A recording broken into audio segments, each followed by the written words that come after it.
வணக்கம் நண்பர்களே. Welcome to JK notes.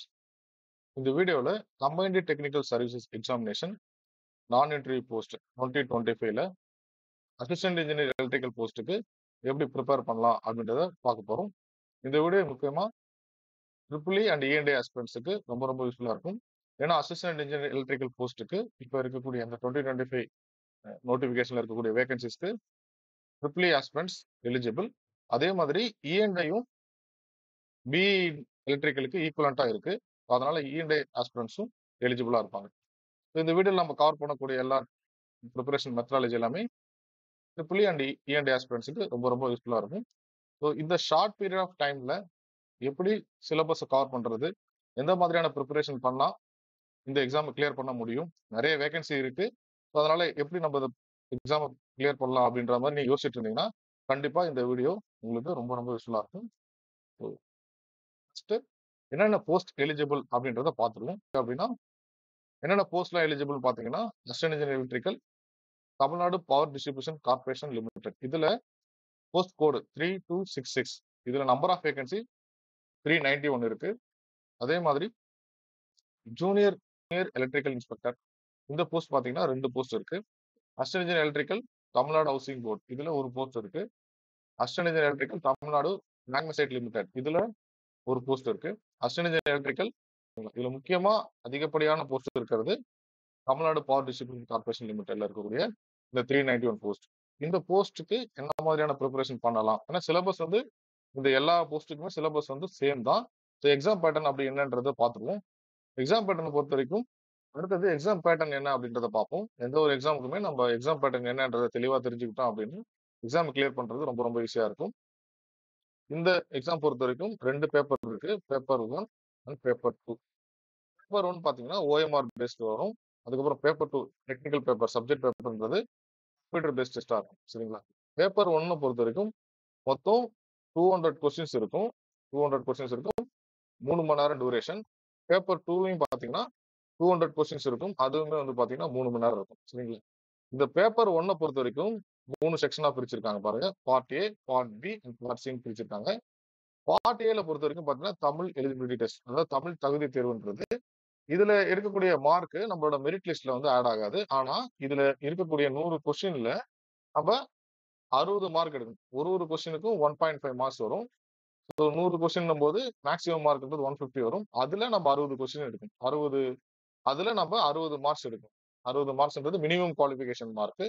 அதை எடுத்தா மட்டும் தான் நம்மளுக்கு ரிமைனிங் பேப்பர் எல்லாமே எவாலுவேட் பண்ணுவாங்க. சரிங்களா? இப்ப 100 கொஸ்டின் சொல்லும்போது இதுல 40 கொஸ்டின் அல்லது அதுக்கு மேல இருக்கக்கூடிய கொஸ்டின்ஸ் வந்து நம்ம கரெக்டா ஆன்சர் பண்ணா மட்டும்தான் இந்த தமிழ் எலிஜிபிலிட்டி டெஸ்ட்ல நம்ம பாஸ் ஆக முடியும். சரிங்களா? ஸோ எல்லாமே நான் எப்படி ப்ரிப்பேர் பண்ணலாம் அப்படின்றது எல்லாமே நான் வந்து அடுத்தடுத்து சொல்றேன். அடுத்தது பாத்தீங்கன்னா பார்ட் பி. பார்ட் பி பொறுத்த வரைக்கும் ஜென்ரல் ஸ்டடிஸ். ஜென்ரல் ஸ்டடிஸ்ல இப்போ கொடுத்துருக்க சிலபஸ் பாத்தீங்கன்னா கொஞ்சம் ரீஸ்ட்ரக்சர் பண்ணியிருக்காங்க. முதல்ல வந்து யூனிட் 10 யூனிட்ஸ் இருக்க மாதிரி இருக்கும். General studies plus aptitude. இப்போ வந்து பாத்தீங்கன்னா அந்த யூனிட்ஸ் எல்லாமே ரீஆர்கனைஸ் பண்ணி ரீஸ்ட்ரக்சரிங் பண்ணியிருக்காங்க. ஸோ அந்த சிலபஸ் என்னன்றது நான் அடுத்தடுத்த ஸ்லைட்ல காட்டுறேன். பார்ட் பி ஜென்ரல் ஸ்டடிஸை பொறுத்த வரைக்கும் டிகிரி ஸ்டாண்டர்ட். சரிங்களா? டிகிரி ஸ்டாண்டர்ட்ல 75 கொஸ்டின்ஸ் கேட்பாங்க. அதுக்கப்புறம் பார்ட் சில வந்து பாத்தீங்கன்னா ஆப்டிடியூட் அண்ட் மென்டல் எபிலிட்டி. இந்த ஆப்டிடியூட் அண்ட் மென்டல் எபிலிட்டியில ஆப்டிடியூட்ல 15 கொஸ்டினும் மென்டல் எபிலிட்டிக்கு 10 கொஸ்டினும் கேட்பாங்க. சரிங்களா? இது ஸ்பிளிட் அப் எல்லாமே வந்து அடுத்தடுத்த ஸ்லைட்ல கரெக்டா தெளிவா காட்டுறேன். இந்த ஆப்டிடியூட் பொறுத்த வரைக்கும் பாத்தீங்கன்னா 25 கொஸ்டின்ஸ் வருது. இது ரெண்டும் சேர்த்து மொத்தம் பாத்தீங்கன்னா 100 கொஸ்டின் வரும். இந்த 100 கொஸ்டினோட மார்க்கும் அதுக்கப்புறம் இந்த சப்ஜெக்ட் பேப்பர்ல இருக்கக்கூடிய 200 கொஸ்டினுக்கான மார்க்கும் சேர்த்து தான் நம்மளுக்கு மெரிட் லிஸ்ட் ப்ரிப்பேர் பண்ணுவாங்க. அந்த ரேங்கிங் அடிப்படையில தான் உங்களுக்கு போஸ்டிங் கிடைக்கும். சரிங்களா? அந்த கவுன்சிலிங் ப்ராசஸ்லாம் நடக்கும். அது அடிப்படையில தான் உங்களுக்கு போஸ்டிங் கிடைக்கும். சரிங்களா? இதுல தமிழ் எலிஜிபிலிட்டியில கட்டாயமா நம்ம குவாலிஃபை பண்ணணும். அதுக்கு 40 கொஸ்டினுக்கு மேல நம்ம கரெக்டா ஆன்சர் பண்ணணும். ரெண்டாவது இந்த ஜெனரல் ஸ்டடிஸ், ஆப்டிடியூட் இதுல நம்ம நிறைய மார்க் ஸ்கோர் பண்ண பார்க்கணும். அதே மாதிரி இந்த டெக்னிக்கல் பேப்பர், சப்ஜெக்ட் பேப்பர், இந்த போஸ்ட்டை பொறுத்த வரைக்கும் அசிஸ்டன்ட் இன்ஜினியர் எலக்ட்ரிக்கல் போஸ்ட்டுக்கு சப்ஜெக்ட் கோட் 400 தான் இந்த எக்ஸாமுக்கு இந்த நோட்டிஃபிகேஷன். அதாவது 2025ல கொடுத்துருக்க நோட்டிஃபிகேஷன் நம்ம எழுத போற பேப்பர் பார்த்தீங்கன்னா சப்ஜெக்ட் கோட் 400. சரிங்களா? இந்த எக்ஸாமே வந்து பாத்தீங்கன்னா ஒரு கம்ப்யூட்டர் பேஸ்ட் டெஸ்டா இருக்க போகுது. அடுத்தது சிலபஸ் வைஸா பார்த்துருவோம். என்னென்னலாம் இருக்கு அப்படின்றத பார்ப்போம். ஜஸ்ட் ஒரு ஓவர்வியூ தான். பேப்பர் 1 பொறுத்த வரைக்கும் பாத்தீங்கன்னா பார்ட் ஏ சிலபஸ், அதாவது தமிழ் தகுதி தேர்வுக்கு 10ஆம் வகுப்பு தரம். அதுல 100 கேள்வி கேட்பாங்கன்றத சொல்லியிருந்தேன். என்னென்ன மாதிரியான கேள்விகள், என்னென்ன மாதிரியான விஷயத்தெல்லாம் நம்ம படிக்கணும் அப்படின்றத கொடுத்துருக்காங்க. அலகு 1, அதாவது யூனிட் 1ல இலக்கணத்துல இருந்து 25 கேள்விகள் இருக்கு. அடுத்தது அழகு 2ல யூனிட் 2ல சொல்லகராதி அதுல 15 கேள்வி கேட்கறாங்க. அடுத்தது எழுதும் திறன் அதுல 15 கேள்விகள் இருக்கு. அழகு 4ல கலைச்சொற்கள் அதுல 10 கேள்விகள் இருக்கு. அடுத்தது வாசித்தல் புரிந்து கொள்ளும் திறன் இதுலயுமே வந்து பாத்தீங்கன்னா ஒரு 15 கேள்விகள் இருக்கு. அழகு 6ல எளிய மொழிபெயர்ப்பு அதுல 5 கேள்விகள் இருக்கு. அழகு 7ல இலக்கியம் தமிழ் இளைஞர்களும் தமிழ் துண்டும் இதுல 15 கேள்விகள் இருக்கு. சரிங்களா? முன்னாடி இருந்த combined technical services combined engineering services எல்லாம் பாத்தீங்கன்னா இந்த செக்ஷன் இருக்காது. அதாவது இந்த இடத்துல இருக்கிற அழகு 7 என்பது இருக்காது. இப்ப எல்லாமே பாத்தீங்கன்னா குரூப் எக்ஸாம்ஸ்ல என்ன மாதிரியான தமிழ் சிலபஸ் இருக்கோ அதே மாதிரியான விஷயத்தை தான் அப்படியே கொஞ்சம் கொண்டு வந்து அப்டேட் பண்ணியிருக்காங்க. இப்போ இன்ஜினியரிங் லெவல்ல நம்ம ப்ரிப்பரேஷன் பண்ணும்போது இந்த யூனிட்ஸை நம்ம தமிழ் எலிஜிபிலிட்டிக்காக நம்ம கான்சென்ட் பண்ண வேண்டிய அவசியம் கிடையாது. ஏன்னா நம்மளுக்கு 40 கொஸ்டின் கிட்ட நம்ம 40 கொஸ்டின் அல்லது அதுக்கு மேல நம்ம ஆன்சர் பண்ணாலே குவாலிஃபை பண்ணும்போது இந்த இடத்துல நம்ம நிறைய படிக்க வேண்டிய ஏன்னா இந்த ஷார்ட் பீரியட் ஆஃப் டைம்ல இதெல்லாம் நம்ம கான்சென்ட் பண்ணிட்டு இருந்தோம் அப்படின்னா நம்மளால வந்து டெக்னிக்கல் சப்ஜெக்ட்ஸும் சரி ஜிஎஸ் வந்து நிறைய மார்க் ஸ்கோர் பண்ண முடியாது. எனிவே தமிழ் எலிஜிபிலிட்டிக்கு நீங்க ரொம்ப லெஸ் இம்பார்ட்டன்ஸ் தான் கொடுப்பீங்க. அப்படி கொடுக்கும்போதும் இதுக்கும் வந்து நம்ம வந்து இம்பார்ட்டன்ஸ் கொடுக்காம இதுக்கு முன்னாடி இருக்கக்கூடிய சில விஷயங்களை மட்டும் கரெக்டா பாத்துக்கணும். சரிங்களா? ஏன்னா தமிழ் எலிஜிபிலிட்டியில இருக்கக்கூடிய கொஸ்டின் ஏன்னா உங்களுக்கு தமிழ் எலிஜிபிலிட்டி குவாலிஃபிகேஷன் இருந்தாலுமே அதுல நீங்க ஸ்பெண்ட் பண்ணக்கூடிய டைம் அதாவது எக்ஸாம்ல நீங்க ஸ்பெண்ட் பண்ணக்கூடிய டைம் வந்து ரொம்ப ரொம்ப கம்மியா இருக்கணும். ஏன்னா உங்களுக்கு 3 மணி நேரம் எக்ஸாம்ல 3 மணி நேரம் எக்ஸாம்ல உங்களுக்கு 200 கொஸ்டின் இருக்கு. அந்த 200 கொஸ்டின்ல 100 கொஸ்டின் வந்து உங்களுக்கு தமிழ் எலிஜிபிலிட்டியும் 100 கொஸ்டின் வந்து உங்களுக்கு ஸ்கோரிங் மார்க்ஸும் அதாவது 75 கொஸ்டின் உங்களுக்கு ஜிஎஸ் ஓடதும் 25 கொஸ்டின்ஸ் வந்து ஆப்டிடியூட் அண்ட் ரீசனிங்கோடதும் இருக்க போகுது. இதுல நீங்க ஒரு 30 to 45 மினிட்ஸ் மட்டும் தான் ஸ்பெண்ட் பண்ற மாதிரி இருக்கணும். ரிமைனிங் டைம் வந்து நீங்க இதுல கான்சென்ட்ரேட் பண்ணீங்க அப்படின்னா அதாவது ஜிஎஸ் அண்ட் ஆப்டிடியூட்ல கான்சென்ட்ரேட் பண்ணீங்க அப்படின்னா உங்களோட ஸ்கோர் இன்க்ரீஸ் ஆகும். சரிங்களா? அதனால தமிழ் எலிஜிபிலிட்டிக்கு கொஞ்சம் மினிமமாச்சு ப்ரிப்பரேஷன் பண்ணீங்க அப்படின்னா எக்ஸாம் ஹால்ல நீங்க கொஸ்டின்ஸ் அட்டன் பண்ணி படிச்சு அட்டன் பண்றதுக்கான டைம் வந்து தமிழ் எலிஜிபிலிட்டி கம்மியாகும். அந்த ரிமைனிங் டைமை நீங்க ஜிஎஸ்க்கு யூட்டிலைஸ் பண்ணிக்கலாம். அதனால தமிழ் எலிஜிபிலிட்டி கட்டாயம் நீங்க ஒரு குறைந்தபட்ச டைம் ஆச்சு ஸ்பெண்ட் பண்ணி அதை படிச்சு முடிக்கணும். சரிங்களா? அடுத்தது பாலிட்டி பத்தி நான் சொன்னதெல்லாம் உங்களுக்கு புரிஞ்சிருக்கும்னு நினைக்கிறேன். அடுத்தது பேப்பர் 1ல இருக்கக்கூடிய ஜிஎஸ் சிலபஸ் என்ன அப்படின்றத பார்ப்போம். ஏற்கனவே சொல்லியிருந்த மாதிரி கொஞ்சம் ரீஸ்ட்ரக்சர் பண்ணியிருக்காங்க சிலபஸை. இப்ப யூனிட் 1ல ஜெனரல் சயின்ஸ் இருக்கு. அதுல 5 கொஸ்டின் கேட்பாங்க அப்படின்றத சொல்லியிருக்காங்க. யூனிட் 2ல ஜியோகிராஃபி ஆஃப் இந்தியா அதுல 5 கொஸ்டின்ஸ் கேட்கறதா சொல்லியிருக்காங்க. இதெல்லாம் யூனிட்டோட வெயிட்டேஜ் சொல்லியிருக்காங்க. யூனிட் 3 பொறுத்த யூனிட் 3ல history culture of India and Indian national movement இதுல 10 கொஸ்டின் கேட்கறதா வெயிட்டேஜ் சொல்லியிருக்காங்க. அடுத்தது யூனிட் 4ல இந்தியன் பாலிட்டி இதுல 15 கொஸ்டின் சொல்லியிருக்காங்க. அடுத்தது பாத்தீங்கன்னா யூனிட் 5ல Indian economy and development administration in Tamil Nadu இதுல 20 கொஸ்டின்ஸ் கேட்கறதா சொல்லியிருக்காங்க. அடுத்தது யூனிட் 6ல history culture heritage and socio political movements in Tamil Nadu இந்த யூனிட்ல இருந்து 20 கொஸ்டின்ஸ் கேட்பாங்க. பார்ட் ஏ பொறுத்த வரைக்கும் பாத்தீங்கன்னா ஆப்டிடியூட் அண்ட் மென்டல் எபிலிட்டி. சரிங்களா? முதல்ல இருந்த சிலபஸ்ல ஆப்டிடியூட் அண்ட் மென்டல் எபிலிட்டியில மொத்தமா 25 கொஸ்டின் கேட்பாங்க அப்படின்றது இருக்கும். இதுல ஆப்டிடியூட் ரிலேட்டடா எத்தனை கொஸ்டின் கேட்பாங்க, ரீசனிங்ல எவ்வளவு கொஸ்டின் கேட்பாங்க அப்படின்றது முதல்ல தெளிவு இல்லாம இருந்தது. இப்ப பாத்தீங்கன்னா உங்களுக்கு அதை வந்து ஸ்ட்ரீம்லைன் பண்ணி கொடுத்துருக்காங்க. ஆப்டிடியூட்ல பொறுத்த வரைக்கும் 15 கொஸ்டின்ஸ் வரும். அதுல இந்த டாபிக்ஸ் எல்லாமே நம்ம கவர் பண்ணணும். அடுத்தது ரீசனிங்ல வந்து 10 கொஸ்டின் கேட்பாங்க. அந்த 10 கொஸ்டினும் பாத்தீங்கன்னா இந்த logical reasoning, puzzle, dice, visual reasoning, alpha numeric reasoning, number series இந்த மாதிரியான கொஸ்டின்ஸ் எல்லாம் 10 கொஸ்டின் கேட்பாங்க. சரிங்களா? இதுதான் ஜெனரல் ஸ்டடிஸை பொறுத்த வரைக்கும் நம்மளோட சிலபஸ். இதுல நீங்க எந்த யூனிட்ஸை கான்சென்ட்ரேட் பண்ணோம் அப்படின்றது 3 வகையா நான் பிரிச்சிருக்கேன். என்னன்னா ஆஸ்பிரன்ஸை 3 வகையா பிரிச்சிருக்கேன். ஒருத்தவங்க ஃப்ரெஷர்ஸ், அதுக்கப்புறம் ஆல்ரெடி குரூப் எக்ஸாம்ஸ் எழுதிட்டு இருக்கவங்க, இன்னொருத்தவங்க டெக்னிக்கல் எக்ஸாம்ஸ் எழுதுறவங்க. இந்த மூணு ஆஸ்பிரன்ஸும் எப்படி ப்ரிப்பேர் பண்ணலான்றதை அடுத்தடுத்து உங்களுக்கு நான் சொல்றேன். ஸோ ஜிஎஸ் சிலபஸ் பத்தி கரெக்டா பார்த்துருப்பீங்க, என்ன வெயிட்டேஜ் இருக்கு அப்படின்றதெல்லாம் தெரிஞ்சுட்டு இருக்கோம். அடுத்தது பேப்பர் 2 பத்தி பார்ப்போம். பேப்பர் 2 பொறுத்த வரைக்கும் நம்ம டிஸ்கஸ் பண்றது சப்ஜெக்ட் கோட் 400. டெக்னிக்கல் பேப்பரை பொறுத்த வரைக்கும் மொத்தம் 200 கொஸ்டின்ஸ் கேட்பாங்க. 200 கொஸ்டின் கேட்பாங்க. அது 3 ஹவர்ஸ்க்கான எக்ஸாம். அது கம்ப்யூட்டர் பேஸ்ட் டெஸ்ட். சரிங்களா? இதுல என்னென்ன யூனிட்ஸ் இருக்கு, என்னென்ன சப்ஜெக்ட் இருக்கு, அதுல எவ்வளவு கொஸ்டின்ஸ் கேட்பாங்க அப்படின்றது சிலபஸ்ல கொடுத்துருக்காங்க. யூனிட் 1 பொறுத்த வரைக்கும் பாத்தீங்கன்னா எலக்ட்ரிக்கல் சர்க்யூட்ஸ் அதுல 25 கொஸ்டின்ஸ் கொடுப்பாங்க. யூனிட் 1 பொறுத்த வரைக்கும் பாத்தீங்கன்னா எலக்ட்ரிக்கல் சர்க்யூட்ஸ் அதுல 25 கொஸ்டின்ஸ் கேட்பாங்க. யூனிட் 2 பொறுத்த வரைக்கும் எலக்ட்ரிக் அண்ட் மேக்னெட்டிக் ஃபீல்ட்ஸ் அது வந்து 20 கொஸ்டின்ஸ் கேட்பாங்க. அடுத்தது யூனிட் 3ல மெஷர்மெண்ட்ஸ் அண்ட் இன்ஸ்ட்ருமெண்டேஷன் 20 கொஸ்டின்ஸ் கேட்பாங்க. யூனிட் 4ல கண்ட்ரோல் சிஸ்டம் அதுல 15 கொஸ்டின் வெயிட்டேஜ் சொல்லியிருக்காங்க. யூனிட் 5 பொறுத்தவரைக்கும் பார்த்தீங்கன்னா, எலக்ட்ரிக்கல் மிஷின்ஸ். அதுல 25 கொஸ்டின்ஸ் கேட்கறதா வெயிட்டேஜ் சொல்லியிருக்காங்க. அடுத்தது யூனிட் 6 பொறுத்தவரைக்கும் பவர் சிஸ்டம்ஸ். பவர் சிஸ்டம்ல 30 கொஸ்டின் சரிங்களா? இதுதான் அதிகமானது. 30 கொஸ்டின் கேட்கறதா சொல்லியிருக்காங்க. அடுத்தது யூனிட் 7ல analog and digital electronics 15 questions சரிங்களா? வெயிட்டேஜ். அடுத்து யூனிட் 8ல பவர் எலக்ட்ரானிக்ஸ் அண்ட் டிரைவ்ஸ். இதுல 15 கொஸ்டின்ஸ் வெயிட்டேஜ். யூனிட் 9 பொறுத்தவரைக்கும் digital processes and communication. Unit 9 பொறுத்தவரைக்கும் டிஜிட்டல் ப்ராசஸர்ஸ் அண்ட் கம்யூனிகேஷன். இதுல 10 கொஸ்டின் கேட்கறாங்க. யூனிட் 10 பொறுத்தவரைக்கும் renewable energy sources and storage devices. இதுல 25 கொஸ்டின்ஸ் கேட்கறாங்க சரிங்களா? இதுதான் டெக்னிக்கல் சப்ஜெக்ட்ஸை பொறுத்தவரைக்கும் இருக்கக்கூடிய யூனிட்ஸ், அதோட வெயிட்டேஜ் சரிங்களா?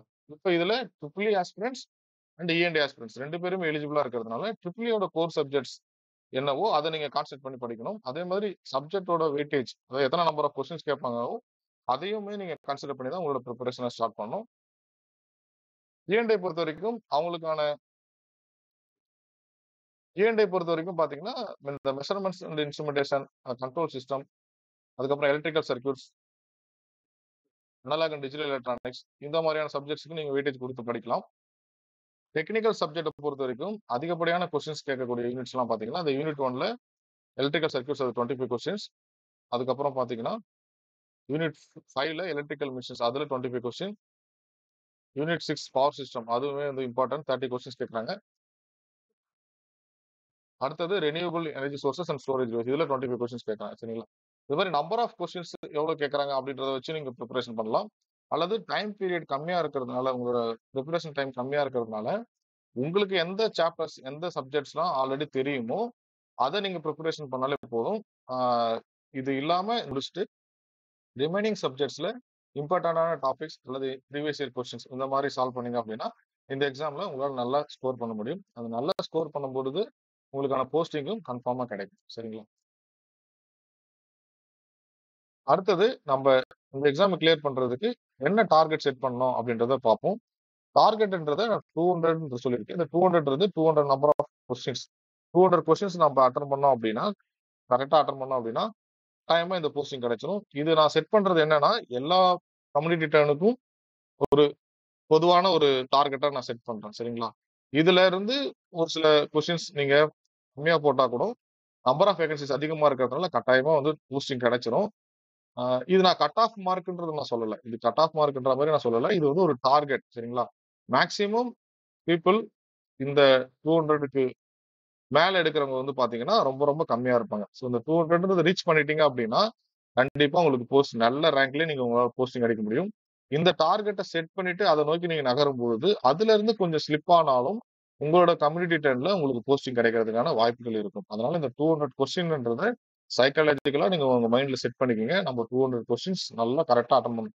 300 கொஸ்டின்ஸ் நம்மளுக்கு வந்து மார்க்குக்கு 300 கொஸ்டின் நமக்கு எவாலுவேஷனுக்கு இருக்கு. அந்த 300 கொஸ்டின்ல நம்ம 200 கொஸ்டின்ஸ் எடுக்க போறோம் அப்படின்றத நீங்க தெளிவா உங்க மைண்ட்ல ஏத்தி வச்சுக்கோங்க சரிங்களா? இதை நோக்கி நீங்க பயணிக்கும் பொழுது எப்படிலாம் நாம வந்து அந்த டார்கெட் அச்சீவ் பண்ணலாம் அப்படின்றது உங்களுக்கே தோண ஆரம்பிக்கும். நானும் சில டிப்ஸ் எல்லாம் வந்து கொடுக்குறேன் சரிங்களா? இதுல நீங்க பேப்பர் 1 பொறுத்த வரைக்கும் பாத்தீங்கன்னா part B and part C GS and aptitude. GS and ஆப்டிடியூட்ல மொத்தம் 100 கொஸ்டின் கேட்பாங்க இல்லையா? அந்த 100 கொஸ்டின்ல நீங்க 70 கொஸ்டின்ஸ் கிட்ட கரெக்டா அட்டன் பண்ணிட்டீங்க அப்படின்னா பேப்பர் 2ல இருக்கக்கூடிய டெக்னிக்கல் பேப்பர்ல 200 கொஸ்டின் கேட்பாங்க. அதுல நீங்க ஒரு 130 கொஸ்டின்ஸ் கரெக்டா அட்டன் பண்ணீங்க அப்படின்னா ரெண்டும் சேர்த்தா 200 கொஸ்டின். இப்படி நீங்க இந்த டார்கெட் அச்சீவ் பண்ண முடியும். அப்படி இல்ல அப்படின்னா 65 கொஸ்டின்ஸ் இந்த பேப்பர் 1ல ஜிஎஸ் அண்ட் ஆப்டிடியூட்ல 65 கொஸ்டின் போட்டு டெக்னிக்கல் பேப்பர்ல 135 கொஸ்டின்ஸ் கரெக்டா போட்டீங்க அப்படின்னா 200 கொஸ்டின்ஸ் வந்துடும் சரிங்களா? அதே மாதிரி தான் நீங்க இங்க அடுத்தடுத்து பாத்தீங்கன்னா ஜிஎஸ்ல கொஸ்டின் வந்து உங்களுக்கு டிராப் ஆகும்போது நம்பர் ஆஃப் கொஸ்டின் கரெக்டா அட்டன் பண்றது குறையும் போது நீங்க டெக்னிக்கல்ல வந்து நீங்க இன்க்ரீஸ் பண்ணிட்டே போகணும். இப்போ 60னா இங்க வந்து 140 அப்பதான் உங்களுக்கு 200 அச்சீவ் ஆகும். அதே மாதிரி பேப்பர் 1ல 50 எடுத்தீங்க அப்படின்னா டெக்னிக்கல்ல 150 எடுத்தாதான் உங்களுக்கு 200 அச்சீவ் ஆகும். இது எல்லாமே வந்து கட் ஆஃப் மார்க் நான் சொல்லல. உங்களோட டார்கெட் இதை செட் பண்ணாதான் எடுக்க முடியும். ஏன்னா ப்ரீவியஸா நடந்த கம்பைன்ட் இன்ஜினியரிங் சர்வீசஸா இருக்கட்டும், கம்பைன்ட் டெக்னிக்கல் சர்வீசஸா இருக்கட்டும், இந்த 200 கொஸ்டினுக்கு மேல அட்டன் பண்ண பீப்புள்ன்றது ரொம்ப ரொம்ப கம்மி. இந்த 200 நீங்க அச்சீவ் பண்ணிட்டீங்க அப்படின்னா கண்டிப்பா உங்களால கிளியர் பண்ண முடியும். நல்ல ரேங்க்லயே கிளியர் பண்ண முடியும். இதை நீங்க டார்கெட்டை செட் பண்ணிட்டு இதுல இருந்து ஒரு 5 இல்ல 10 கொஸ்டின் இல்ல 15 கொஸ்டின் நீங்க டிராப் பண்ணா கூட உங்களால ஃபைனல் மெரிட்ல வரக்கூட சான்சஸ் இருக்கும். ஏன்னா இதுல நம்பர் ஆஃப் வேகன்சிஸ் ரொம்ப ரொம்ப அதிகம். அதனால இதை இலக்கா வச்சு நீங்க நகருங்க. அப்போ உங்களுக்கு இந்த பாசிபிலிட்டிஸ் தெரியும். ஆனா இந்த 200 கொஸ்டின்றது கண்டிப்பா அச்சீவபிள் தான். ஒரு ஃப்ரெஷரா இருக்கட்டும், இல்ல குரூப் எக்ஸாம் எழுதுறவங்களா இருக்கட்டும், எல்லாருக்குமே இந்த 200 கொஸ்டின்றது அச்சீவபிள் தான். அதை எப்படி அச்சீவ் பண்றதுன்னு நான் சொல்றேன். சரிங்களா? இப்போ ஆஸ்பிரண்ட்ஸ் வந்து நானு 3 டைப்பா பிரிச்சிருக்கேன். அதுல இந்த 3 டைப் ஆஃப் பீப்பிளும் எப்படி வந்து கோல் அச்சீவ் பண்ணலாம் அப்படின்றதையும் சொல்றேன். First fresher. ஃப்ரெஷர்ன்றவங்க இதுவரைக்கும் நான் காம்படிட்டிவ் எக்ஸாம்ஸ்க்கே நான் உள்ள வரல. நான் இதுவரைக்கும் குரூப் எக்ஸாம்ஸும் எழுதுனது இல்ல. டெக்னிக்கல் எக்ஸாம்ஸும் எழுதுனது இல்ல அப்படின்னா, இந்த ஹியூஜ் வேகன்சிய நீங்க யூட்டிலைஸ் பண்ணணும். ரொம்ப அதிகமான வேகன்சி இருக்கு. அத நம்ம வந்து யூஸ் பண்ணணும். ரொம்ப அதிகமான வேகன்சிஸ் இருக்கு. அத நம்ம யூட்டிலைஸ் பண்ணி நம்ம ஜாப் போஸ்டிங் அடிக்கணும் அப்படின்னு நீங்க நினைச்சீங்க அப்படின்னா, 50% ஆஃப் சிலபஸ கம்ப்ளீட்டா கவர் பண்ணுங்க. ஓகேங்களா? 50% ஆஃப் சிலபஸ கம்ப்ளீட்டா கவர் பண்ணுங்க. டெக்னிக்கல் சப்ஜெக்ட்டா இருக்கட்டும், அதுக்கப்புறம் ஜிஎஸ்ஸா இருக்கட்டும், கம்ப்ளீட்டா கவர் பண்ணுங்க. ஆப்டிட்யூட் வந்து முக்கியமா ஃபுல்லா கவர் பண்ணி, அதுல ஃபுல் பிராக்டிஸ் பண்ணணும். சரிங்களா? இருக்கக்கூடிய டைம எஃபெக்டிவா யூட்டிலைஸ் பண்ணணும். ரொம்ப ரொம்ப கன்சிஸ்டன்ட்டா இருக்கணும். ஒரு ஒரு ஒரு டேலயும் நீங்க எவ்வளவுக்கு எவ்வளவு மேக்ஸிமம் டைம், ஹவர்ஸ் வந்து படிக்க முடியுமோ, அத நீங்க படிக்கணும். அதே மாதிரி கன்சிஸ்டன்ட்டா படிக்கணும். இன்னைக்கு ஒரு 4 ஹவர்ஸ் படிக்க முடியுதுன்னா, நாளைக்கு 4 ஹவர்ஸ், அதுக்கப்புறம் நாளான்னைக்கு 4 1/2 ஹவர்ஸ் அது மாரி கொஞ்சம் இன்கிரீஸ் பண்ணிட்டே போணும். டைம் கம்மியா இருக்கே அப்படின்னு சொல்லிட்டு நீங்க உடம்பையும் ரொம்ப ஸ்ட்ரெஸ் பண்ணிக்கக்கூடாது. உடம்பையும் மனசையும் ஸ்ட்ரெஸ் பண்ணிக்க கூடாது. உங்களோட எபிலிட்டி இதுவரைக்கும் நீங்க உங்கள எப்படி பழக்கப்படுத்தி வச்சிருக்கீங்களோ, அதுல இருந்து ஃபர்ஸ்ட் ஸ்டார்ட் பண்ணுங்க. ஓகேங்களா? அதுல ஸ்டார்ட் பண்ணி நெக்ஸ்ட் என்னென்ன பண்ண முடியுமோ அந்த பாசிபிலிட்டிஸ் பாருங்க. ஒரு ஒரு வீக்கும் கன்சிஸ்டன்ட்டா கொஞ்சம் கொஞ்சமா டைம் இன்கிரீஸ் பண்ணுங்க. ஒரு 1/2 அன் ஹவர் இன்கிரீஸ் பண்ணுங்க. 1 ஹவர் இன்கிரீஸ் பண்ணுங்க. அதுக்கு உங்களோட மைண்ட் எப்படி செட் ஆகுது? பாடி எப்படி செட் ஆகுது? ரொம்ப வந்து களைப்பாகுறீங்களா? இந்த மாரி விஷயத்த பார்த்துட்டு கொஞ்சம் கொஞ்சமா எஃபோர்ட் போட்டு நீங்க நகர்ந்தீங்க அப்படின்னா, கட்டாயமா உங்களால 50% ஆஃப் சிலபஸ் கவர் பண்ண முடியும். அடுத்தது ப்ரீவியஸ் இயர் டெக்னிக்கல் கொஸ்டின்ஸ் எல்லாமே சால்வ் பண்ணணும். சரிங்களா? இந்த எல்லாமே வந்து உங்களுக்கு டிரைவ் லிங்க்ல குடுத்துடுறேன். இந்த வீடியோவோட டிஸ்கிரிப்ஷன்ல உங்களுக்கு ஒரு டிரைவ் லிங்க் இருக்கும். அந்த டிரைவ் லிங்க்ல உங்களுக்கு பிரிப்பரேஷன் தேவையான மெட்டீரியல்ஸ் எல்லாமே வந்து அந்த டிரைவ் லிங்க்ல குடுத்துருக்கேன். இப்போ சில மெட்டீரியல்ஸ் ஆல்ரெடி ஆட் பண்ணியிருக்கேன். இதுக்கப்புறம் வரக்கூடிய நாட்கள்லயும் உங்களுக்கு இந்த ஷார்ட் நோட்ஸ் எல்லாமே வந்து அந்த டிரைவ் லிங்க்ல குடுத்துருவேன். நெறைய பேரு அடிக்கடி மெயில் பண்ணி கேட்கறீங்க. சார் நோட்ஸ் குடுங்க, நோட்ஸ் குடுங்கன்னு சொல்லிட்டு. இந்த டிரைவ் லிங்க்க சேவ் பண்ணி வச்சுக்கங்க. நான் ரெகுலரா அப்டேட் பண்ணுவேன். அதே மாதிரி இந்த வீடியோவோட கமெண்ட்ல ஒரு ஒரு கமெண்ட் வந்து நான் பின் பண்ணிடுறேன் என்னோட கமெண்ட். அதுல நான் என்ன வந்து அப்லோட் பண்றேன், ரீசென்ட்டா அப்லோட் பண்றேன் அப்படின்றதையும் நான் மென்ஷன் பண்ணிட்டே வரேன். நீங்க அந்த வீடியோவோட டிஸ்கிரிப்ஷன்ல இருக்கக்கூடிய டிரைவ் லிங்க சேவ் பண்ணிட்டு, அத ஆக்சஸ் பண்ணிட்டே வந்தீங்க அப்படின்னா, உங்களுக்கான பிரிப்பரேஷனுக்கான மெட்டீரியல் யூஸ் ஆகும். உங்களுக்கான பிரிப்பரேஷனுக்கான மெட்டீரியல் அதுல கிடைக்கும். உங்களுக்கு வேற எதுவும் ஸ்பெசிஃபிக்கா சில மெட்டீரியல்ஸ், பிடிஎஃப்ஸ் எதுவும் தேவைப்படுது அப்படின்னா, நீங்க கமெண்ட் செக்ஷன்ல தெரிவிச்சீங்க அப்படின்னா, நான் அந்த மெட்டீரியல்ஸ் எனக்கு கிடைச்சதுன்னா, அதையும் உங்களுக்கு நான் அந்த டிரைவ் லிங்க்ல அப்லோட் பண்ணி குடுக்குறேன். சரிங்களா? ஸோ இப்ப நீங்க இந்த டெக்னிக்கல் ப்ரீவியஸ் இயர் கொஸ்டின்ஸுமே நான் டிரைவ் லிங்க்ல குடுத்துருக்கேன். அதுக்கப்புறம் நீங்க பார்க்க வேண்டியது, லாஸ்ட் 3 இயர்ஸோட ஜிஎஸ் கொஸ்டின் பேப்பர்ஸ் எல்லாம் நீங்க ஒரு வாட்டி கிளான்ஸ் பண்ணி பார்க்கணும். அண்ட் சால்வ் பண்ணி பார்க்கணும். ஓகேங்களா? முக்கியமா ஆப்டிட்யூட் எல்லாம் நீங்க சால்வ் பண்ணி பார்க்கணும். டைம் வச்சு சால்வ் பண்ணி பார்க்கணும். அப்பதான் உங்களால வந்து நல்லா ஸ்கோர் பண்ண முடியும். சரிங்களா? இப்போ ஃப்ரெஷர் பொறுத்தவரைக்கும் 50% ஆஃப் சிலபஸ் கவர் பண்ண போறீங்க. அதுக்கப்புறம் technical previous year question solve பண்ணுவீங்க. லாஸ்ட் 3 இயர்ஸ் வந்து ஜிஎஸ் பேப்பர்லாம் சால்வ் பண்ணி பார்த்தீங்க அப்படின்னா, அதுக்கப்புறம் உங்களால ரிவிஷன் பண்ணிட்டு எக்ஸாம் அட்டெண்ட் பண்ண முடியும். சரிங்களா? இப்ப நான் குரூப் எக்ஸாம் ஆஸ்பிரண்ட் சார். ஏற்கனவே நான் குரூப் எக்ஸாம்ஸ் நான் எழுதிட்டு இருக்கேன். குரூப் 4, குரூப் 2, குரூப் 1 அந்த மாரி எக்ஸாம்ஸ்லாம் எழுதிட்டு இருக்கேன். எனக்கு வந்து டெக்னிக்கல் சப்ஜெக்ட்டே வந்து டச் இல்ல. இல்ல ரீசென்ட்டா தான் முடிச்சேன். இல்ல முடிச்சு ரொம்ப வருஷம் ஆச்சு. பிஇ முடிச்சு ரொம்ப வருஷம் ஆச்சுன்னா, அதுக்குமே பிரச்சனை இல்ல. நீங்க உங்களோட ஸ்ட்ரென்த் என்ன? ஜிஎஸ். அந்த ஜிஎஸ்ல ஏற்கனவே நீங்க ப்ராப்பரா நோட்ஸ் எடுத்திருப்பீங்க. அந்த ஜிஎஸ் நோட்ஸ ப்ராப்பரா ரிவிஷன் பண்ணிட்டு, solve previous year GS question. GS questions எல்லாமே நீங்க உங்களுக்கு ஏற்கனவே என்ன பேட்டர்ன்ல கேட்பாங்க, என்ன மாதிரியான கொஸ்டின்ஸ் நம்ம இம்பார்ட்டன்ஸ் குடுக்கணும் அப்படின்றதெல்லாம் தெரியும். முக்கியமா நீங்க பார்க்க வேண்டியது, ஆப்டிட்யூட்ல 25 கொஸ்டின் அதாவது ஆப்டிட்யூட் செக்ஷன் ரீசனிங்ல வரக்கூடிய 25 கொஸ்டின்ஸ்ல நீங்க 22க்கு மேல போடுற அளவுக்கு நீங்க பிரிப்பரேஷன் பண்ணணும். இது எப்ப கிடைக்கும் அப்படின்னா, ஒரு ப்ரீவியஸ் இயர் கொஸ்டின்ஸ் எல்லாமே நீங்க டைம் செட் பண்ணி எல்லா கொஸ்டினும் சீக்வென்ஸா 25 கொஸ்டின்ஸும் எவ்ரிடே ஒரு ஒரு கொஸ்டின் பேப்பர் எடுத்து 25 கொஸ்டின்ஸ் நீங்க சால்வ் பண்ணீங்க அப்படின்னா, கட்டாயமா இந்த கோல ரீச் பண்ணிடலாம். எதனா உங்களுக்கு டாபிக்ஸ் வந்து டவுட்டா இருந்துச்சுன்னா, நீங்க YouTubeல சர்ச் பண்ணாலே தெளிவா நெறைய வீடியோ உங்களுக்கு கிடைக்கும். அந்த வீடியோல இருக்கக்கூடிய நோட்ஸ்லாம் எடுத்து வச்சுட்டீங்க அப்படின்னா, இந்த டாபிக்ல நீங்க வீக்கா இருந்தீங்கன்னா, அத ஸ்ட்ரெங்தன் பண்ணிட்டீங்கன்னா, இந்த ஆப்டிட்யூட்ல கிடைக்கக்கூடிய மார்க் வந்து உங்களுக்கு நம்பர் ஆஃப் கொஸ்டின்ஸ் நீங்க அதிகமா அட்டெண்ட் பண்ணுவீங்க. அதே மாதிரி இப்ப ஜிஎஸ் சிலபஸ ரீஸ்ட்ரக்சர் பண்ணியிருக்காங்க. அதுக்கேத்த மாதிரி உங்களோட நோட்ஸையும் நீங்க ப்ராப்பரா ரிவிஷன் பண்ணிட்டு, ப்ரீவியஸ் இயர் கொஸ்டின்ஸ்லாம் நீங்க ஒரு வாட்டி சால்வ் பண்ணி பார்த்தீங்க அப்படின்னா, கட்டாயமா உங்களால இந்த ஜிஎஸ்ல பொறுத்தவரைக்கும் உங்களால 70 கொஸ்டின்ஸ்க்கு மேல போட முடியும். 70 கொஸ்டின்ஸ் மேல போட முடிஞ்சிருச்சுன்னா, டெக்னிக்கல பொறுத்தவரைக்கும் எந்த ஒரு ஆஸ்பிரண்ட் ஒரு மினிமம் பிரிப்பரேஷன் வச்சு போனாலே 80 டூ 90 கொஸ்டின்ஸ் கிட்ட நம்ம எழுதிட முடியும். 80 டூ 90 கொஸ்டின்ஸ் கிட்ட நம்மளால ஈஸியா அட்டெண்ட் பண்ணிட முடியும். இதுல நான் அடிஷனலா சொன்னது இந்த 200 கொஸ்டின் ரீச் பண்றதுக்கு நம்மளுக்கு அடிஷனலா தேவைப்படுறது பாத்தீங்கன்னா, ஒரு 40 கொஸ்டின் தான் தேவைப்படுது. 40ல இருந்து 50 கொஸ்டின் தேவைப்படுது. 80னா ஒரு 130 வரணும்னா 50 கொஸ்டின் தேவைப்படும். 90 கொஸ்டின்ஸ்னா 40 கொஸ்டின்ஸ் தேவைப்படும். ஸோ இந்த அளவுக்கு ப்ரிப்பரேஷன் வந்து பாத்தீங்கன்னா நான் கொடுக்குற மெட்டீரியல்ல நீங்க கோத்ரூ பண்ணாலே கிடைச்சிரும். அதே மாதிரி நீங்க எல்லா சப்ஜெக்ட்டையும் உங்களால ஈஸியா கவர் பண்ணிட முடியாது அவ்வளவு சீக்கிரம். ஏன்னா சப்ஜெக்ட் டெக்னிக்கல் சப்ஜெக்டோட டச்சே இல்லாம இருக்கிறதுனால கொஞ்சம் மினிமமா தான் உங்களால படிக்க முடியும். மினிமமா படிக்க முடியும்னா மினிமமா தான் டைம் இருக்கு. அதனால மினிமமா தான் படிக்க முடியும். நீங்க மெயினா கான்சென்ட்ரேட் பண்ண வேண்டியது உங்களோட ஜிஎஸ் ஸ்ட்ரென்த். அந்த ஸ்ட்ரென்த்தை வச்சு 70 கொஸ்டின்ஸ் கிட்ட நீங்க அடிச்சிட்டீங்க அப்படின்னா இந்த 130 கொஸ்டினுக்கு நீங்க ப்ரீவியஸ் இயர் கொஸ்டின் இதே மாதிரி ஏற்கனவே சொன்ன மாதிரி டிரைவ் லிங்க்ல கொடுத்துருக்கீங்களா அந்த கொஸ்டின் எல்லாம் ஓரளவுக்கு பிரிண்ட் அவுட் போட்டு ஸ்பைரல் பண்ணி அழகா நீட்டா ஒரு கொஸ்டினா சால்வ் பண்ணுங்க. ப்ரீவியஸ் இயர் கொஸ்டின்ஸோட சொல்யூஷன்ஸ் நிறைய யூடியூப் சேனல்ஸே இருக்கும். நானும் என்னால முடிஞ்ச அளவுக்கு என்ன சப்போர்ட் பண்ண முடியுமோ ப்ரீவியஸ் இயர் கொஸ்டின்ஸ்க்கு என்ன சொல்யூஷன்ஸ் கொடுக்க முடியுமோ அதை நல்லா கொடுக்க ட்ரை பண்றேன். அண்ட் அதை நீங்க சால்வ் பண்ணீங்க அப்படின்னா இந்த டெக்னிக்கல் பேப்பர்ல நம்ம செட் பண்ற டார்கெட்டான 130 கொஸ்டின்ஸ் கிட்ட நம்ம அடிச்சிட முடியும். இதே தான் நீங்க ரிவிஷன் பண்ணணும். நீங்க எக்ஸாமோட டேட்டுக்கு முன்னாடி ஒரு 10ல இருந்து 15 நாளுக்கு புதுசா எதையும் படிக்க கூடாது. எந்த இதுல வரக்கூடிய ரிசர்வா இருக்கட்டும், குரூப் எக்ஸாம் ஆஸ்பிரண்டா இருக்கட்டும், டெக்னிக்கல் எக்ஸாம் ஆஸ்பிரண்ட்ஸா இருக்கட்டும், யாரா இருந்தாலுமே ஒரு 10ல இருந்து 15 நாள் எக்ஸாமுக்கு டேட்டுக்கு 10ல இருந்து 15 நாளுக்கு முன்னாடி புதுசா எந்த ஒரு விஷயத்தையும் படிக்க கூடாது. நீங்க ஏற்கனவே படிச்ச விஷயத்த ரிவைஸ் பண்ணிட்டே இருக்கணும். சால்வ் பண்ண ப்ரீவியஸ் இயர் கொஸ்டின்ஸ், அட்டன் பண்ண டெஸ்ட் சீரிஸ், அதுல மிஸ்டேக் பண்ணது எல்லாத்தையும் நீங்க ஒரு கிளான்ஸ் பண்ணிட்டே இருந்தா மட்டும்தான் காம்படிட்டிவ் எக்ஸாம்ஸ் பொறுத்த வரைக்கும் கரெக்டா கிளியர் பண்ண முடியும். அதே மாதிரி உங்களுக்கு ஷார்ட் நோட்ஸ் வேணும். அந்த ஷார்ட் நோட்ஸ் மேக் பண்றது உங்களுக்கு டிஃபிகல்ட்டி இருக்குன்றதுனால தான் நான் ஷார்ட் நோட்ஸ் நான் ரெடி பண்ணி உங்களுக்கு இந்த டிரைவ் லிங்க்ல நான் அப்லோட் பண்றேன் அப்படின்றத சொல்லியிருக்கேன். நீங்க அந்த டிரைவ் லிங்க் சேவ் பண்ணிட்டு கண்டினியூஸா செக் பண்ணிட்டே வாங்க. கண்டிப்பா வந்து வித்தின் ஒரு ஃபியூ டேஸ்க்குள்ளார உங்களுக்கு அந்த ஷார்ட் நோட்ஸ் எல்லா யூனிட்டுக்கான டெக்னிக்கல் யூனிட்ஸ்க்கான ஷார்ட் நோட்ஸ் வந்துடும். ஜிஎஸ் பொறுத்த வரைக்கும் நிறைய ஃப்ரீ ரிசோர்சஸ் இருக்கு. உங்ககிட்டயுமே ஆல்ரெடி ரிசோர்சஸ் நிறைய இருக்கும். அதை வச்சு நீங்க ப்ரிப்பரேஷன் பண்ணீங்க. டெக்னிக்கலுக்கு என்னால முடிஞ்ச ஃபுல் அண்ட் ஃபுல் சப்போர்ட் நான் கண்டிப்பா தருவேன். சரிங்களா? அந்த டிரைவ் லிங்க்ல உங்களுக்கான மெட்டீரியல்ஸ் எல்லாமே கிடைச்சிடும். குறைஞ்சபட்ச டைம்ல நம்மளோட டார்கெட் அச்சீவ் பண்ணி இந்த போஸ்ட் கிடைக்கிறதுக்கான விஷயங்கள் எல்லாமே அந்த விஷயத்துல அந்த டிரைவ் லிங்க்ல கண்டிப்பா கிடைச்சிடும். சரிங்களா? அடுத்தது இதெல்லாம் நான் ப்ரீவியஸ் இயர் கொஸ்டின்ஸ் சால்வ் பண்றேன் சார். ஆனா கொஸ்டினா சால்வ் பண்ணும்போது எனக்கு கொஞ்சம் டவுட்டா இருக்கு. என்னால வந்து ஃபுல் ஃபிளட்ஜ்ல எனக்கு ஞாபகம் வர மாட்டேங்குது. என்னால அண்டர்ஸ்டாண்ட் பண்ணிக்க முடியலன்னா அந்த பர்டிகுலர் டாபிக் மட்டும் நீங்க கொஞ்சம் யூடியூப்ல வாடு அந்த பர்டிகுலர் டாபிக் மட்டும் நீங்க யூடியூப்ல வீடியோஸா பார்த்து கொஞ்சம் கான்செப்டை ஸ்ட்ரென்தன் பண்ணிக்கலாம். குரூப் எக்ஸாம் ஆஸ்பிரண்ட்ஸ் பொறுத்த வரைக்கும் ஜிஎஸ் தான் மெயினான ஸ்ட்ரென்த் உங்களுக்கு.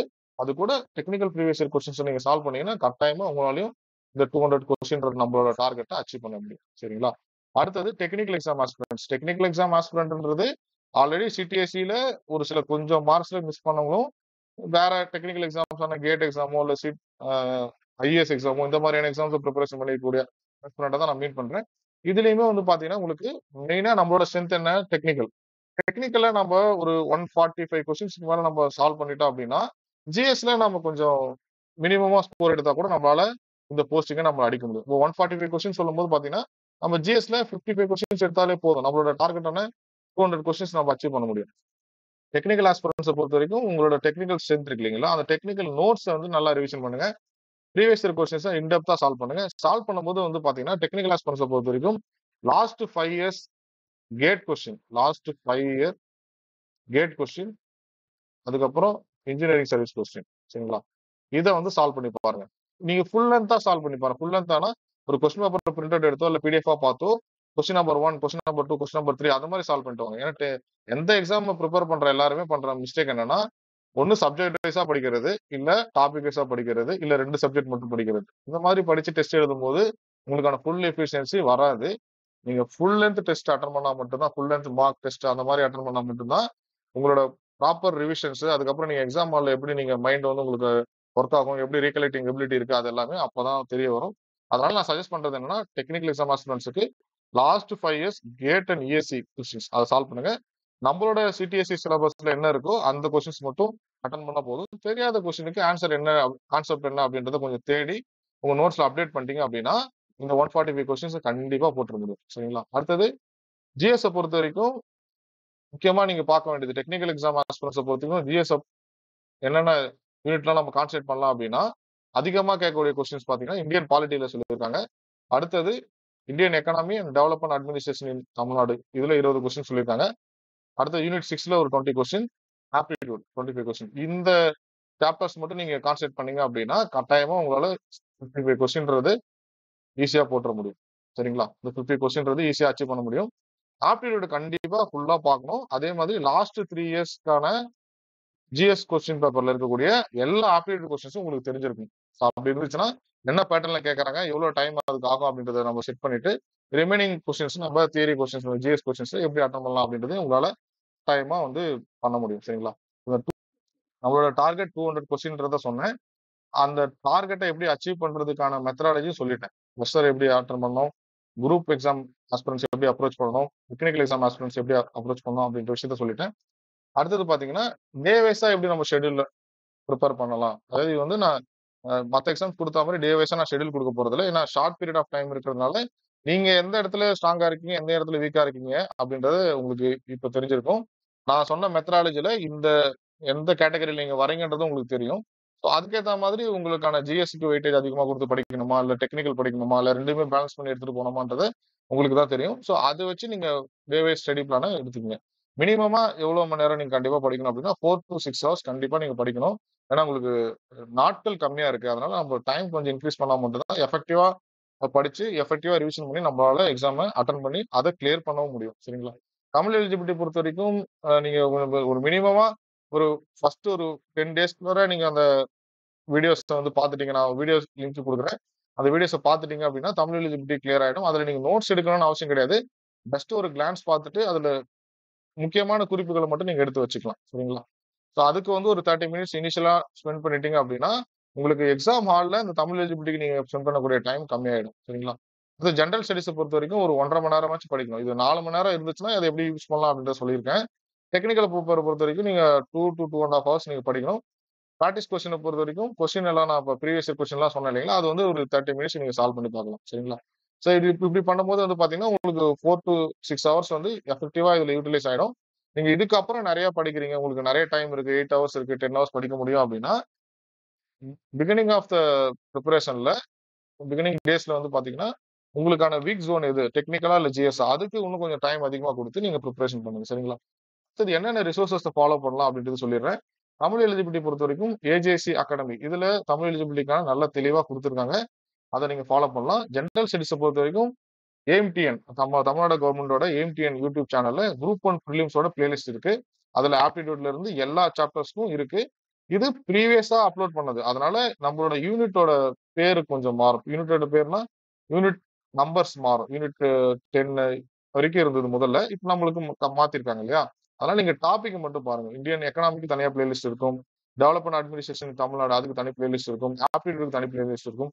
அது மாதிரி நம்மளோட சாப்டர்ஸ்ல என்ன டாபிக் இருக்கோ, அதுக்கான பிளேலிஸ்ட் இருக்கும். அத நீங்க ஒரு தடவ ரெஃபர் பண்ணிட்டீங்க அப்படின்னா, ஜெனரல் ஸ்டடீஸ்க்கு அது மட்டும் படிச்சாலே போதும். இந்த டெக்னிக்கல் ஆஸ்பிரண்டா இருந்தீங்க அப்படின்னா, புதுசா நீங்க ஆப்டிடியூட் ஒரு டெக்னிக்கல் ஆஸ்பிரண்டா இருந்து புதுசா நீங்க ஜிஎஸ் கத்துக்கணும், ஜிஎஸ் படிக்க போறீங்க அப்படின்னா, இந்த சேனல்ல இருக்கக்கூடிய கன்டென்ட்டே போதும்.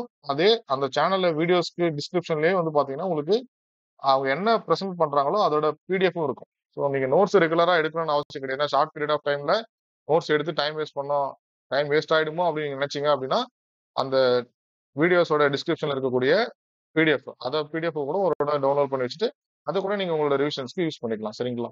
டெக்னிக்கல் பேப்பர பொறுத்தவரைக்கும் நெறைய ரிசோர்ஸஸ் இருக்கு YouTubeல. என்பிடெல் வீடியோஸ் பார்க்கலாம். என்பிடெல் வீடியோஸ் பார்த்து உங்களுக்கு டைம் கன்சியூம் அதிகமாச்சு அப்படின்னா, நெறைய இன்ஸ்டிடியூட்ஸ்ல ஃப்ரீ வீடியோஸ்லாம் போடுறாங்க. அதையுமே நீங்க ரெஃபர் பண்ணி பார்க்கலாம். ப்ரீவியஸ் இயர் கொஸ்டின்ஸ் எல்லாமே சால்வ் பண்ணியிருப்பாங்க. அதையும் நீங்க ரெஃபர் பண்ணி பார்க்கலாம். ஸோ இந்த மாரி யூடியூப் ரிசோர்ஸ வச்சே நீங்க வந்து இது பண்ணிக்கலாம். ஏன்னா, இது மாரி யூடியூப் ரிசோர்ஸ வச்சே நம்ப எஃபெக்டிவா யூட்டிலைஸ் பண்ணிக்கலாம். அ நான் பிரிப்பரேஷன் பண்றது என்னோட சேனலோட முக்கியமான நோக்கமே வந்து பார்த்தீங்கன்னா, ஒரு இன்ஸ்டிடியூட்டோட கோர்ஸையோ, இல்ல ஆன்லைன் ஆர் ஆஃப்லைன்லயோ சேர்ந்து படிக்க முடியாத மக்களுக்காகவும், அதே மாதிரி நெறைய இன்ஸ்டிடியூட்ல சேர்ந்து அமௌண்ட் பே பண்ணிட்டு, கட் ஆஃப் வரைக்கும் போயிட்டு கிளியர் பண்ணக்கூடிய மக்களும், அதாவது ரொம்ப காலமா பிரிப்பேர் பண்றோம். இன்ஸ்டிடியூட்ன்னு இல்ல. ரொம்ப காலமா வந்து காம்படிட்டிவ் எக்ஸாம்ஸ் பிரிப்பரேஷன் பண்ணிட்டு, நெருக்கத்துல போயிட்டு, பக்கத்துல போயிட்டு கிளியர் பண்ணாத பீப்பிள்ஸ் இவங்களுக்கு சப்போர்ட் பண்றதுக்காக தான் இந்த ஒரு யூடியூப் சேனல் நான் ஒரு பிளாட்ஃபார்மா யூஸ் பண்றேன். நம்மளோட ஃப்ரீ கைடன்ஸ்ல நமக்கு நமக்கு என்ன ஃப்ரீ ரிசோர்ஸஸ் இருக்கோ, அத எப்படி எஃபெக்டிவா மக்களுக்கு குடுத்து, ஸ்டூடண்ட்ஸ்க்கு குடுத்து, அ பிரிப்பரேஷன் பண்ணிட்டு அவங்கள கிளியர் பண்ண வைக்க முடியும் அப்படின்றது தான் என்னோட மென்டாரிங். அதாவது என்னோட வழிகாட்டுதலோட முக்கிய நோக்கமே, இந்த மென்டாரிங் ஆக்டிவிட்டீஸோட முக்கிய நோக்கமே, இந்த மாரி வீடியோ அப்லோட் பண்றது முக்கிய நோக்கமே, ஃப்ரீ ரிசோர்ஸஸ எப்படி எஃபெக்டிவா யூட்டிலைஸ் பண்ணலாம் அப்படின்றத. அது இல்லாம நான் குடுக்கக்கூடிய டிரைவ் லிங்க்ல, அதாவது டிஸ்கிரிப்ஷன்ல சொல்லியிருந்தேன் இல்லையா? டிஸ்கிரிப்ஷன்ல இருக்கக்கூடிய டிரைவ் லிங்க்ல என்னோட சில மெட்டீரியல்ஸும், பிரிப்பரேஷன் பண்ண மெட்டீரியல்ஸும் உங்களுக்கு அப்லோட் ஆகும். அதையும் நீங்க யூஸ் பண்ணிக்கலாம். சரிங்களா? நீங்க ஆல்ரெடி இன்ஸ்டிடியூட்ல வேற எதுவும் இன்ஸ்டிடியூட்ல வந்து கோர்ஸ் பர்ச்சேஸ் பண்ணிட்டு இருந்தாலும், இந்த மெத்தடாலஜிஸ கொஞ்சம் நீங்க கொஞ்சம் ஸ்ட்ரீம்லைன் பண்ணி படிச்சீங்க அப்படின்னா, within short period of time இந்த நெறைய நம்பர் ஆஃப் வேக்கன்ஸீஸ் இருக்கு. அதுலயும் நம்மளுக்கு ஒரு போஸ்ட் கிடைக்கணும் அப்படின்னா, நம்ம வந்து hard work plus smart work 2த்தையும் சேர்ந்து பண்ணணும். எக்ஸாம் நம்ம கிட்ட இருந்து டிமாண்ட் பண்றது, நம்ம கிட்ட இருக்கக்கூடிய நம்மளோட ஓன் ஸ்ட்ரென்த் இப்ப என்ன அப்படின்றது தெரியும். இந்த 2த்துக்கான கேப்ப நீங்க எவ்வளவுக்கு எவ்வளவு கம்மி பண்ணிட்டே போறீங்களோ, அவங்களோட டிமாண்ட் நம்ம என்ன குடுக்குறோம்? நம்ம கிட்ட என்ன நாலேட்ஜ் இருக்கு? அந்த 2மே மீட் ஆயிடுச்சு, இல்ல நியர் பை போயிடுச்சுனாலே கண்டிப்பா எக்ஸாம் வந்து கிளியர் பண்ண முடியும். ஸோ கொஞ்சம் கொஞ்சமா நகர்ந்து போங்க. கொஞ்சம் கொஞ்சமா நகர்ந்து போங்க. கட்டாயமா உங்களால வந்து எக்ஸாம் கிளியர் பண்ண முடியும். பிராக்டிஸ் கொஸ்டின பொறுத்தவரைக்கும் ப்ரீவியஸ் இயர் கொஸ்டின்ஸ் எல்லாமே உங்களுக்கு டிரைவ் லிங்க்ல குடுத்திருக்கேன். இது தவிர உங்களுக்கு எதுவும் தேவைப்பட்டுச்சுன்னா கண்டிப்பா கமெண்ட் செக்ஷன்ல தெரிவிங்க. என்னால கிடைச்சிருச்சு மெட்டீரியல் கிடைச்சிருச்சு அப்படின்னா கண்டிப்பா டிரைவ் லிங்க்ல அதுல அப்லோட் பண்றேன். அது இல்லாம என்ன புக்ஸ்லாம் ரெஃபர் பண்ணலாம் பார்த்தீங்கன்னா, மேடிசியோட ஹேண்ட் புக். இது வந்து டெக்னிக்கல் சப்ஜெக்ட்க்கு ரொம்ப ரொம்ப முக்கியமான ஒரு book. Medici hand book for electrical engineering. அதே மாதிரி ஒய்சிடி கேப்சூலும் பிரிஃபர் பண்ணலாம். இப்ப நீங்க ஏஇ எலக்ட்ரிக்கல் இல்லாம டெக்னிக்கல் அசிஸ்டன்ட்டும் நீங்க அப்ளை பண்றீங்க. டெக்னிக்கல் அசிஸ்டன்ட் இந்த எலக்ட்ரிக்கல் அதுலயும் நீங்க அப்ளை பண்றீங்க அப்படின்னா, ஒய்சிடி கேப்சூல் நான் பிரிஃபர் பண்ணுவேன். மேடிசி ஹேண்ட் புக்ன்றது பார்த்தீங்கன்னா, இன்ஜினியரிங் ரிலேட்டடான இன்ஜினியரிங் லெவல் எக்ஸாம்ஸ் ப்ரிப்பேர் பண்ணும்போது, அதுக்கு ரொம்ப எஃபெக்டிவா இருக்கும். ஒய்சிடி கேப்சூல்ன்றது இன்ஜினியரிங் பிளஸ் டிப்ளமோ இந்த கேட்டகரி ஆஃப் பீப்பிள் வந்து ப்ரிப்பேர் பண்ணும்போது யூஸ்ஃபுல்லா இருக்கும். இந்த புக்ஸ நீங்க பர்ச்சேஸ் பண்ணணும்னு விரும்புறீங்க அப்படின்னா, அதோட பர்ச்சேசிங் லிங்க்கும் நான் வந்து டிஸ்கிரிப்ஷன்ல குடுக்குறேன். நீங்க ஒரு தடவ பார்த்துக்கலாம். அடுத்தது வந்து பார்த்தீங்கன்னா, ஒய்சிடியோட AE electrical previous year question bank. இது வந்து பார்த்தீங்கன்னா, புக் நெறைய கன்டென்ட் அதிகமா இருக்கும். கொஸ்டின்ஸ் எல்லாமே நல்லா சால்வ் பண்ணியிருப்பாங்க. இதையும் நீங்க யூஸ் பண்ணலாம். ஆனா இது எல்லாமே வந்து பார்த்தீங்கன்னா, லாங் டர்னுக்கு ரொம்ப ரொம்ப யூஸ் ஆகும். இது எல்லாமே லாங் டெர்முக்கு ரொம்ப ரொம்ப யூஸ் ஆகும். எஃபெக்டிவா. இப்போ நீங்க இந்த எக்ஸாம் பிரிப்பரேஷன் பண்ணும்போது கொஞ்சம் செலக்டிவா எந்த சாப்டர்ஸ் வந்து நீங்க கான்சன்ட்ரேட் பண்றீங்களோ, அந்த சாப்டர்ஸ்ல இருக்கக்கூடிய கொஸ்டின்ஸ் மட்டும் நீங்க கான்சன்ட்ரேட் பண்ணி அட்டெண்ட் பண்ணி பார்த்தா பிராக்டிஸ் பண்ணி பார்த்தா போதும். அதே மாதிரி ப்ரீவியஸ் இயர் கொஸ்டின்ல டெக்னிக்கல் கொஸ்டின்ஸ்ல எந்த கொஸ்டின்ஸ்லாம் உங்களுக்கு கான்சன்ட்ரேட் பண்ணியிருக்காங்க அப்படின்றத பார்த்து, அத மட்டும் நீங்க எதெல்லாம் உங்களால ஆன்சர் பண்ண முடியல, சரியா ஆன்சர் பண்ண முடியலையோ, அதுக்கு இந்த ஒய்சிடி ஏஐ புக்ல வந்து பார்த்தீங்கன்னா நெறைய கொஸ்டின்ஸ் இருக்கும். அந்த மாதிரியான கொஸ்டின்ஸ்லாம் நீங்க சால்வ் பண்ணி பார்த்தீங்கன்னா, உங்களுக்கு கொஞ்சம் கான்ஃபிடன்ஸ் பில்டப் ஆகும். ஸோ இந்த ரிசோர்ஸஸ் எல்லாம் வச்சுட்டு கண்டிப்பா உங்களால நம்ம சொல்லக்கூடிய இலக்கான 200 கொஸ்டின்ஸ அச்சீவ் பண்ண முடியும். சரிங்களா? ஸோ மொத்தமா இந்த வீடியோல எப்படி இந்த ஏஇ எலக்ட்ரிக்கல் எக்ஸாம்க்கு பிரிப்பரேஷன் பண்ணணும் அப்படின்றத விளக்கமா என்னால முடிஞ்ச அளவுக்கு நான் சொல்லிட்டேன். இது இந்த வீடியோ உங்களுக்கு கண்டிப்பா புடிச்சிருக்கும்னு நெனைக்கிறேன். முதல்ல நீங்க என்ன பண்ணணும், இந்த கோட் வந்து எனக்கு ரொம்ப ரொம்ப புடிச்ச quote. Start by doing what is necessary. உங்களால என்ன தேவையானது? நெசசரின்றது தேவையானது. என்ன தேவையோ அத மட்டும் செய்ய ஆரம்பிக்கணும் முதல்ல. அப்புறம் எது நம்மளால பண்ண முடியும்? தென் டூ வாட் இஸ் பாசிபிள். என்ன பாசிபிள் இருக்கோ அத செய்ய பழகணும். அப்புறம் இதெல்லாம் பண்ணிட்டே இருக்கும்போது பார்த்தீங்கன்னா, suddenly you are doing the impossible. இந்த கோட் வந்து எனக்கு ரொம்ப ரொம்ப புடிச்சது. என்னோட மென்டாரிங்ல வரக்கூடிய எல்லா ஆஸ்பிரண்ட்ஸ்க்கும் நான் இதான் சொல்லுவேன். நானுமே என்னோட பெர்சனல் லைஃப்ல எந்த ஒரு விஷயத்த ஆரம்பிக்கும்போது, பெரிய விஷயங்கள் எது ஆரம்பிச்சாலும், எந்த ஒரு இலக்க நோக்கி நான் நகரணும் அப்படின்னு நெனைச்சாலுமே, நான் பண்றது எல்லாமே start by doing what is necessary. என்ன நம்மளுக்கு necessary? So syllabus print out எடுங்க.